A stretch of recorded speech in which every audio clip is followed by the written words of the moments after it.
अस्सलाम वालेकुम दोस्तों, आज हमारे सामने हैं मेरे ही गांव से सूफी मोहम्मद लतीफ़ साहब। और ये पीर हैदर शाह साहब की जो है वो किताब बहुत बहुत अच्छी पढ़ते हैं। और मैं आपको बता दूं कि पीर हैदर शाह साहब मेरे दादा साहब के पीरो मुर्शिद थे। उनसे बैत ली थी और हमने पीर हबीब शाह साहब से, मेरे वालिद साहब ने और बाकी कुंबे ने जो है, मैंने भी पीर हबीब शाह साहब से बैत ली। और बैठक जो है पीर हैदर शाह साहब की वो छजला में ही है।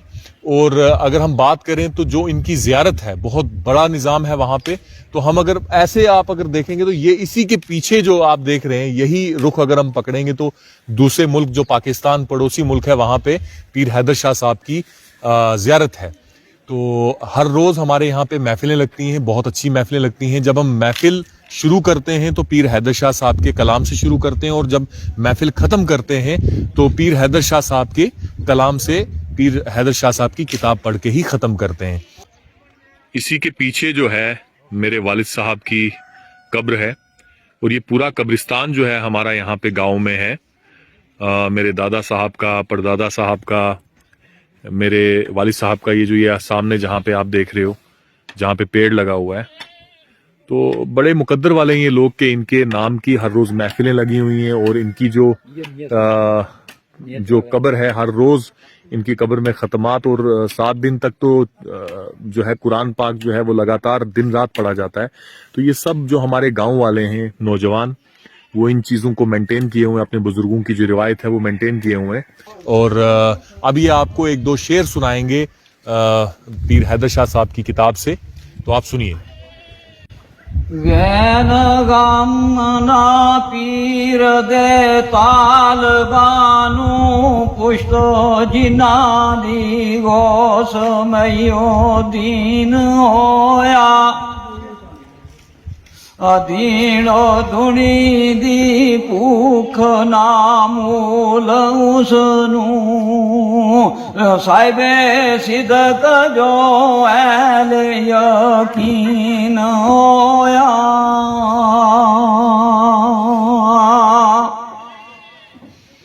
मीरा पहुंच शताब तेले खबरा जदू कोई मरीद गमगीन होया।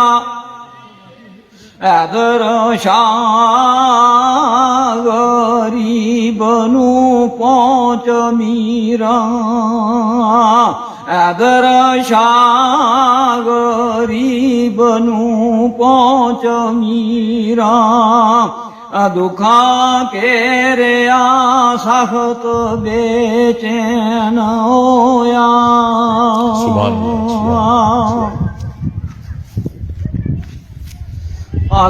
आज मीरा रखे लाज मेरी जमे ताज नाई बालड़ी में। तेरी ओट मैनू पक्का कोट मैनू पावे त्रोट नाई होया कालड़ी में।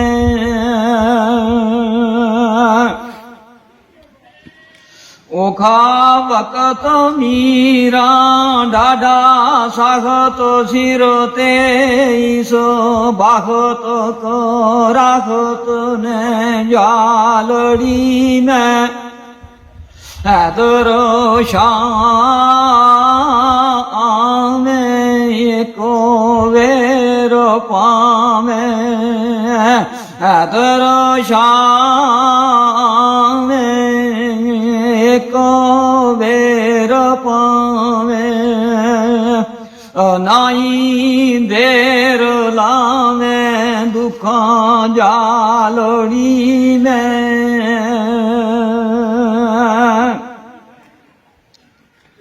ये याद करें चोरू शाद करें ते आबाद करें दुखा वालड़ी में।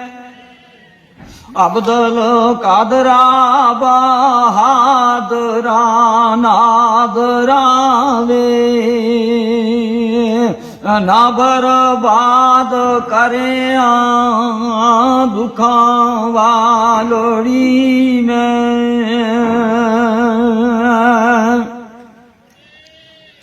ओ या चोर बंदी उल्टे तोर मंदी तेरी लाखो छंदी दुखां वालड़ी में ऐदर शामीरा तू पीर पीरा ऐदर शामीरा तू पीर पीरा तेरिया लाख तीरा दुखां वालड़ी में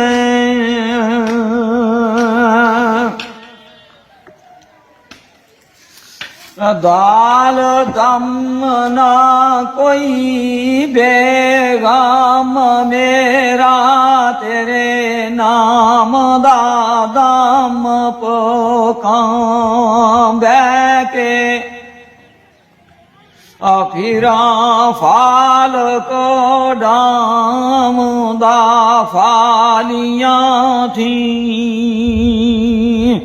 प्या गीत फोराक दे गां बैके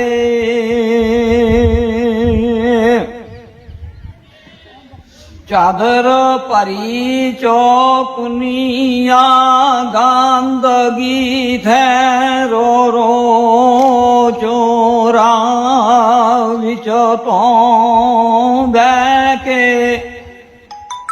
ऐदर जैर मोसाल बेहाल तेरा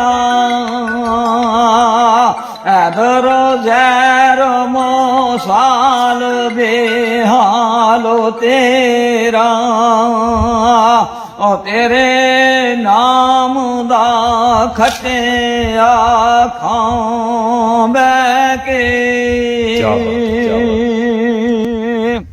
अच्छा, आप मुझे एक बात बताओ कि जितनी भी इनकी ये शायरी है ये ज्यादातर पंजाबी में है।